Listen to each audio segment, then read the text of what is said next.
Assalamualaikum warahmatullahi wabarakatuh. Yang kami hormati Ketua Sidang Promosi Saudara Prof. Mupendus Irfan Mulyani SAG SMA, yaitu Profesor Dr. Haji M. Galib MA. Yang kami hormati promotor Profesor Dr. Haji Abdul Rashid Masri MSI MM MPD. Promotor 1 yang kami hormati Asosiat Profesor Dr. Arifuddin Tike M SOSI. Yang kami hormati Asosiat Profesor Dr. Nur Hidayat Muhammad Said MAG. Yang kami hormati Profesor Dr. Haji Mustari Mustafa MPD.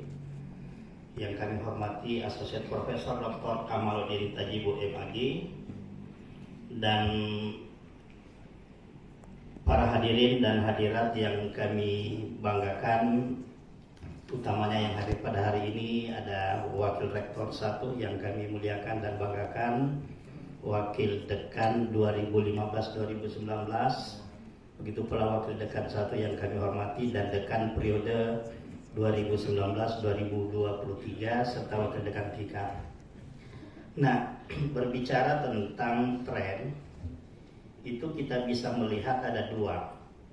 Ada tren yang sifatnya adalah naik, ada tren yang sifatnya adalah turun. Dari kajian ini kita melihat bahwa analisis yang coba digunakan untuk melihat ini adalah menggunakan analisis bibliometrik. Analisis bibliometrik adalah analisis yang menggunakan adalah statistik atau angka-angka yang bisa kita kaji melalui buku, artikel atau publikasi lainnya. Yang ingin saya tanyakan adalah teori yang digunakan dan kecenderungan mana yang meningkat dan menurun yang saudara peroleh di lapangan. Terima kasih. Assalamualaikum warahmatullahi wabarakatuh. Baik, terima kasih. Berdasarkan dengan penelitian ini, sebanyak 442 artikel jurnal tentang dakwah yang kami analisis, khususnya dalam memetakan tren tema kajian pada disiplin ilmu dakwah ini, ada sebanyak 774 kata kunci yang kami analisis untuk mengidentifikasi tentang tren tema kajian pada disiplin ilmu ini. Dan kami menemukan bahwa ada 3 tren yang naik pada 6 tahun terakhir ini. Yang pertama adalah dakwah tentang pemanfaatan media sosial atau media baru di dalam penyampaian dakwah. Itu yang paling marak dikaji oleh ilmuwan pada disiplin ilmu dakwah. Kemudian yang kedua adalah dakwah kultural dan dakwah multikultural. Dan sementara yang sedikit bergeser tidak menjadi fenomenal lagi untuk dikaji dalam 6 tahun terakhir ini adalah tema mengenai pemanfaatan radio atau media lama, misalnya televisi, itu kurang lagi dikaji pada penelitian ini. Kemudian dalam rangka untuk menganalisis, kami menggunakan teori simbolik karakteristik. Jadi sesungguhnya apa yang menjadi kecenderungan yang banyak dikaji itu merupakan suatu simbol-simbol tertentu. Kami menggunakan simbolik karakteristik di dalam menganalisis data yang kami peroleh. Terima kasih.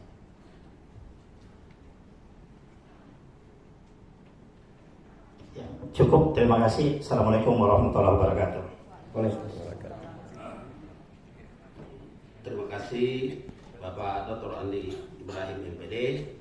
Selanjutnya saya persilakan Bapak Dr. H. Kamaluddin Tajibu MSI. Silakan, waktunya 7 menit. Baik, terima kasih Bapak pimpinan sidang. yang kami muliakan Bapak Profesor Dr. Muhammad Khalid, Bapak Profesor Dr. Hafid Cenara. 17 tahun yang lalu beliau juga menguji saya di tempat seperti ini. Alhamdulillah saya bangga dan saya sangat terkesan hari ini saya sudah duduk bersama mereka di tempat ini. Semoga beliau diberikan kesehatan yang sangat mulia. Baik, kemudian Bapak Profesor Dr. Rashid Masri, Bapak Profesor Dr. Mustari Mustafa, Bapak Dr. Arifudin Tiker, Bapak Dr. Nur Hidayat Muhammad Said, dan Bapak Dr. Andi Ibrahim. Saudara Permendur yang saya banggakan serta hadirin yang sama berbahagia. Ada dua pertanyaan saya terkait dengan kegiatan kita hari ini. Dewasa ini, ya, ada kecenderungan setiap ilmu itu harus berkolaborasi dengan disiplin-disiplin lain. Tak terbilang itu adalah komunikasi, sehingga melahirkan ada disiplin-disiplin komunikasi kesehatan, komunikasi pembangunan, komunikasi ilmiah yang Bapak teliti pada hari ini.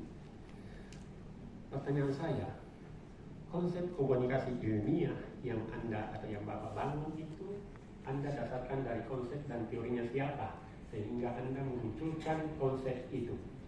Kemudian yang kedua, dari konsep komunikasi ilmiah itu, apa yang membedakan dengan disiplin-disiplin lain, di mana kita ketahui bahwa komunikasi itu adalah proses.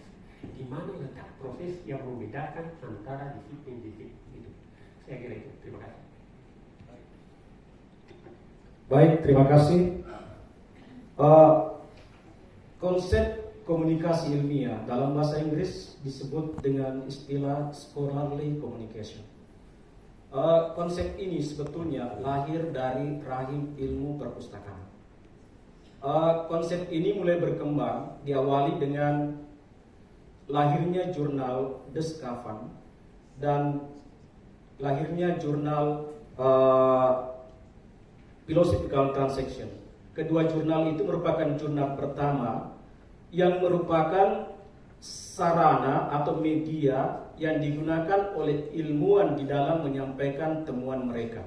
Itu terjadi pada tahun 1665.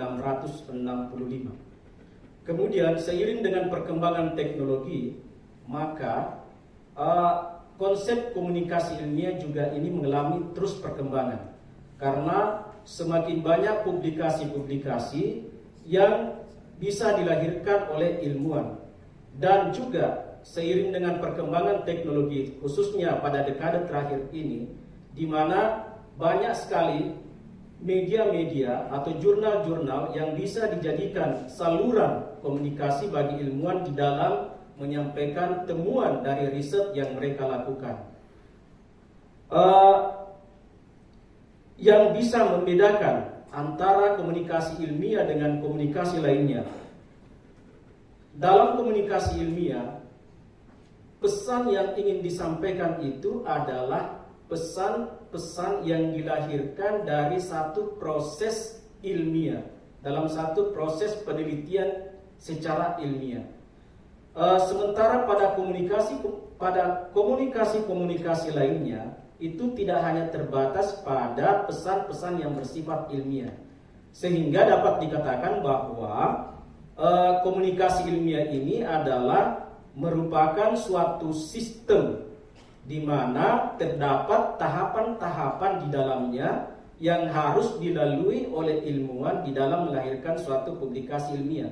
Nah, kadang-kadang juga istilah ini disebut, tahapan-tahapan tersebut kadang-kadang juga disebut dengan istilah knowledge process.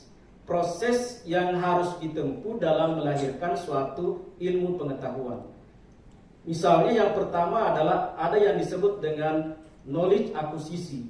Pada saat seseorang melakukan penelitian, mereka diawali dengan membaca literatur terdahulu untuk melihat apa yang telah dicapai oleh ilmuwan-ilmuwan sebelumnya. Lalu kemudian setelah mereka membaca literatur pada tahap knowledge acquisition, maka ilmuwan tersebut membuat suatu publikasi.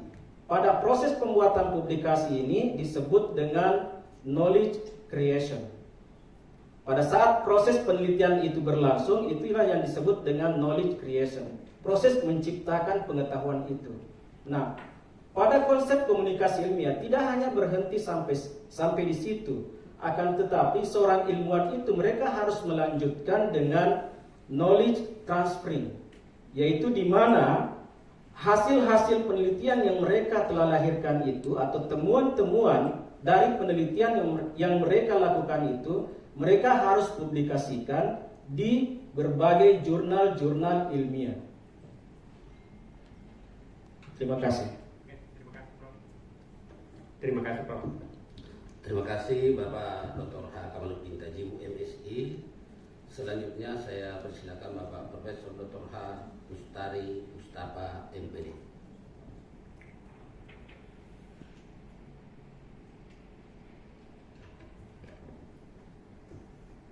Assalamualaikum warahmatullahi wabarakatuh. Yang saya hormati Bapak Direktur Pasar Sarjana UIN Al-Quduh Makassar sekaligus Ketua Sidang. Yang saya hormati promotor dan tim promotor. Yang saya hormati Bapak-Bapak penguji dan yang kita muliakan Bapak penguji eksternal, Bapak Warak 1, mantan dekan, Pak Dekan Fakultas Adab, para wakil dekan, keluarga besar Pak Irfan, kawan-kawan, kolega, hadirin hadirat. Pak Irfan,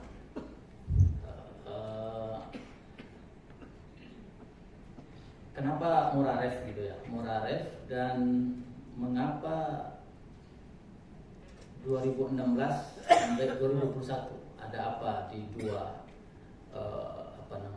dua hal ini dalam riset ini? Silakan Pak Irfan. Ya. Baik, terima kasih. Kenapa saya memilih Muraref sebagai basis pengambilan data yang saya analisis pada penelitian ini? Pertimbangannya adalah karena untuk disiplin ilmu dakwah secara umum masyarakat akan berpikir bahwa yang paling otoritatif di dalam mengakses tulisan-tulisan tentang dakwah adalah Kementerian Agama. Oleh karena itu, saya akhirnya berkesimpulan memutuskan untuk menjadikan Muraref ini sebagai basis data terhadap penelitian saya. Karena saya yakin dan percaya bahwa banyak sekali artikel-artikel yang diterbitkan oleh akademisi yang berada di bawah naungan Kementerian Agama yang diindeks oleh Muraref. Kemudian kenapa saya memilih tahun 2016-2021? Dalam kajian bibliometrik, paling tidak di dalam menganalisis suatu tren pada suatu disiplin ilmu adalah 2 tahun terakhir. Itu merupakan standar di dalam kajian bibliometrik.